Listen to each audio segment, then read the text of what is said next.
السلام عليكم، مرحبا بكم على القناة. نتمنى انكم تكونوا بخير وباحوال جيده وانتم كتشاهدوا هذا الفيديو. وصفه اليوم غتكون عباره على كيك اقتصادي، مكونات بسيطه، كيجي مفشفش وخفيف بزاف. نتمنى هذه الوصفه تعجبكم، وكملوا معايا لا فيديو حتى الاخير باش تشوفوا النتيجه ديال الكيك. وإلا عجبكم لا فيديو ما تنسونيش من الاشتراك والضغط على الجرس باش يوصلكم دائما جديد القناه.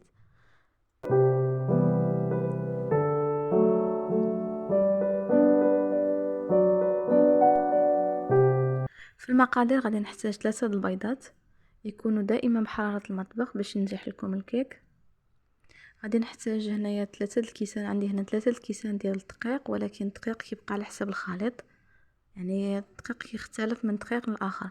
هنا عندي نصف كاس ديال النشا، كاس ديال الزيت، كاس ديال السكر، وكاس ديال العصير ديال البرتقال. غادي نحتاج 2 ديال الخمارات، يعني غادي نستعمل غير خماره ونصف وواحد فاني، ونحتاجو قبصة ملح. دابا غادي ندوزو للطريقه. كناخذ البيضات، هادشي كامل غادي نستعمل ميكسور ولا الطحانه العاديه، هي اللي غادي نخلط بها، اولا طربوه غير عادي بالطراب اليدوي. غادي نضيف عليه كاس ديال السكر، كنضيف لهم كاس ديال الزيت،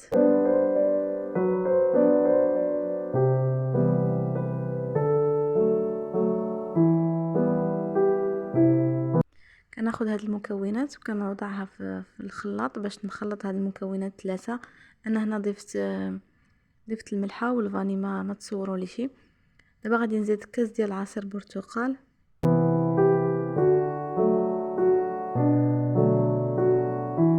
هنا الدقيق غادي نضيف له الخماره ونصف، يعني خماره من فئه 8 غرام، وغادي نزيد معلقه، يعني معلقه صغيره.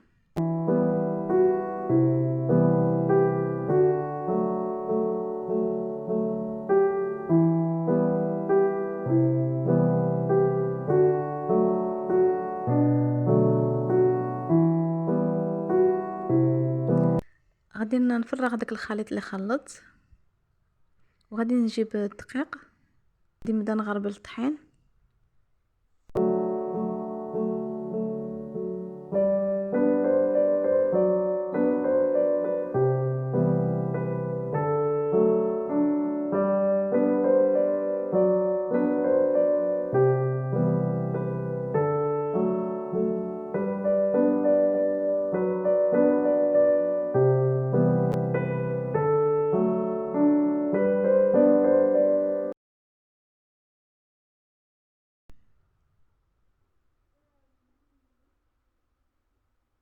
وكما قلت لكم، يعني الدقيق كيبقى على حساب الخليط، يقدر يدخلكم هاد الكميه ديال يعني ديال الدقيق، يعني تدخل قل.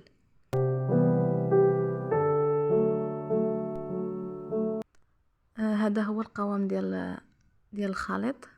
انا كنوريكم هنايا، يعني كنحاول نكتب 8، يعني ان الخليط واجد وكيكون يعني هابط خط واحد. هذه هي الكميه الدقيق اللي بقات لي، تقريبا بقى لي هنا يعني 2 معالق كبار ديال الطحين. انا خديت مول دهنته بالزيت ورشيت عليه الدقيق، تختاروا اي مول بغيتو. فرغت الخليط على هذا الشكل. يمكن لكم تستعملوا داك المول الطويل، يعني المدور، نتوما كيبقى لكم كامل الاختيار. غادي ندخل المول ديالي الفران يكون بارد، ندخلوه عاد نشعل عليه الفران، نخليه على عافيه مهيله حتى طيب، تقريبا كتاخذ 45 حتى لساعه. من بعد ما خرجت الكيك، هذا هو الشكل ديالو. صراحه كتجي كيكه رائعه اقتصاديه. انا نخليها، انايا قلبتها ديريكت، ولكن من الاحسن تخليوها حتى تبرد، عاد تقلبوها في شي شبيكه.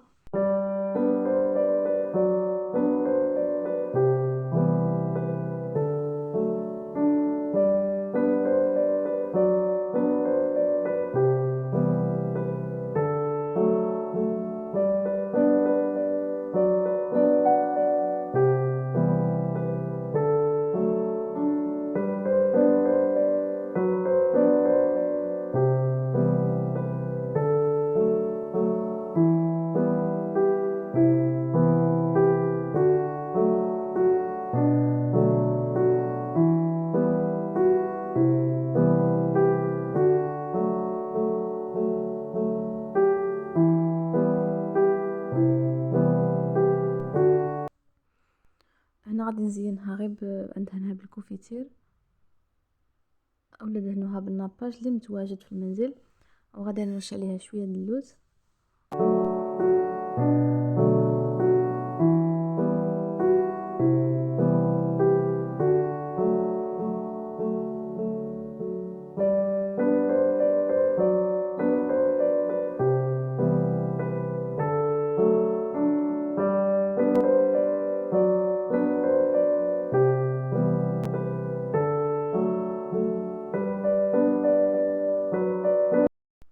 كيكه رائعه، نتمنى انكم تجربوها. كتجي هشيشه خفيفه والبنه ديالها يا سلام.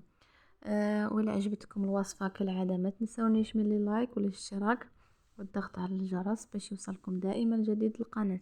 ولا عندكم اي اقتراحات ما تخليهم لي في لي كومونتير وانا غادي نجاوب عليهم ان شاء الله. مع السلامه في وصفه جديده.